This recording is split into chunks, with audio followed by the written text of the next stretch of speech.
હળવદના ઘનશ્યામપુરમાં અદાણી કંપનીના વીજ પોલના વળતર મુદ્દે ખેડૂતોએ વિરોધ પ્રદર્શન કર્યું હતું. વળતર ન મળતા કેનાલમાં આપઘાત કરવા જઈ રહેલા 3 ખેડૂતોની પોલીસે અટકાયત કરતા મામલો બિચક્યો હતો. ગ્રામજનોએ ખેડૂતોની મુક્તિ માટે રસ્તો ચક્કાજામ કરતા વાહનોની કતારો લાગી હતી. આખરે ખેડૂતોને મુક્ત કરાતા મામલો થાળે પડ્યો હતો. મારું નામ પૃથ્વીરાજ હીરાભાઈ ટોડિયા.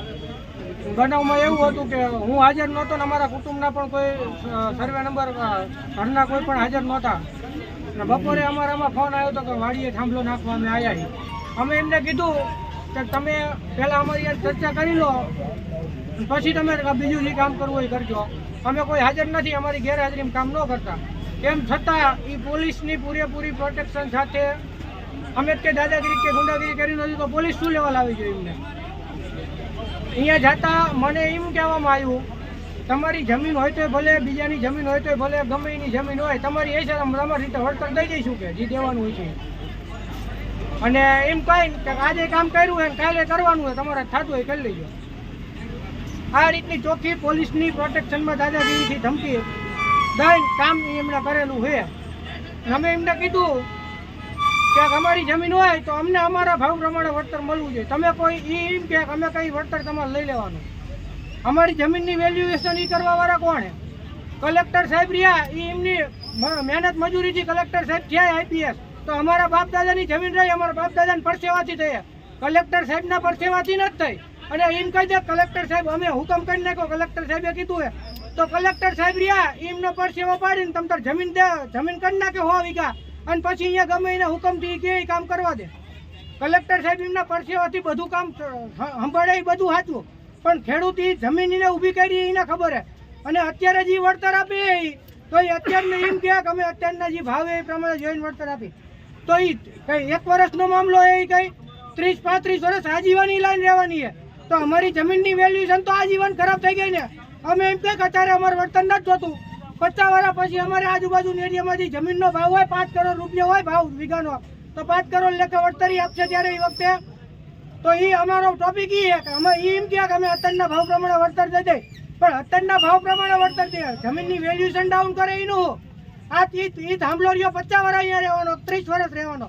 30 વર્ષ પછી જમીનનો ભાવ 12 લાખ અત્યારે દે તો 12 લાખ જ છે, એનો ભાવ 1 કરોડ નહીં થાય એમ ખાતરી. અને એ એક વાર એમ કે સરકારી કામ છે તો કલેક્ટર સાહેબ અને સીએમ સાહેબ એમ કહી દે કે આ લાઈન રહી એ સરકાર ઊભી કરે છે. એ ટોટલી સરકારનું આમાં હિત છે અને પબ્લિકનું હિત છે.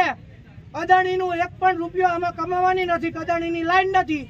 એ જાહેરમાં આખી ગુજરાતની જનતાને સ્ટેટમેન્ટ આપે, લખાણમાં આપે તો અમારે 1 રૂપિયો નથી જોતો. અમે સરકારને દાનમાં દઈ દઈએ અમારી જમીનો તો અમારે કામ કરવા દેવાનું થાય, 1 રૂપિયો નથી જોતો. પણ મેન માંગી એ પ્રાઇવેટ લાઈન ચાલુ થાય અને સરકારી પ્રોટેક્શન લેવામાં આવે અને ખેડૂતને દબાવવામાં આવે.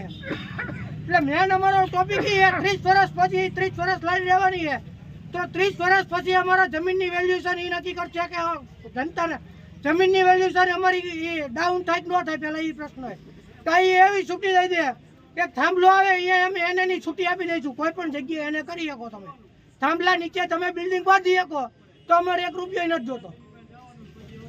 મેન વસ્તુ આ છે.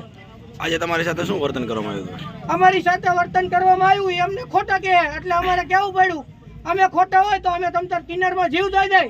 અમારું નથી પોલીસ સાંભળવા વાળી.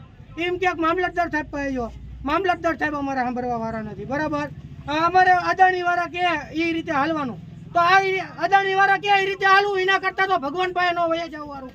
આમાં પ્રાઇવેટ કંપનીના નીચે જીવવું એના કરતાં જીવ ટૂંકાઈને ભગવાન પાસે વહી જવું સારું. મીઠું મીઠું બોલે અને પરણે રાખી અને પોલીસ હાઈર લાવી અને અમારે સાતમી વચ્ચે સાંભળા ખોડે ને એટલું અમને દુઃખ લાગે છે. અને જમીન લીધી એને ખબર નથી અને હાઈરે કોર્ટે લાવી અને પાછળ ઉપાડી જ જાય છે. તમારી શું માંગે? અમારી એને માગ છે કે જેટલી જમીનનો ભાવ છે એટલા જમીનના ભાવ એને આપતો. અમારે 30 લાખની જમીન છે અને એ અમને 4 લાખ રૂપિયા દઈને ઉભા રહે અને આખી વાડીની કિંમત ઘટી જાય છે.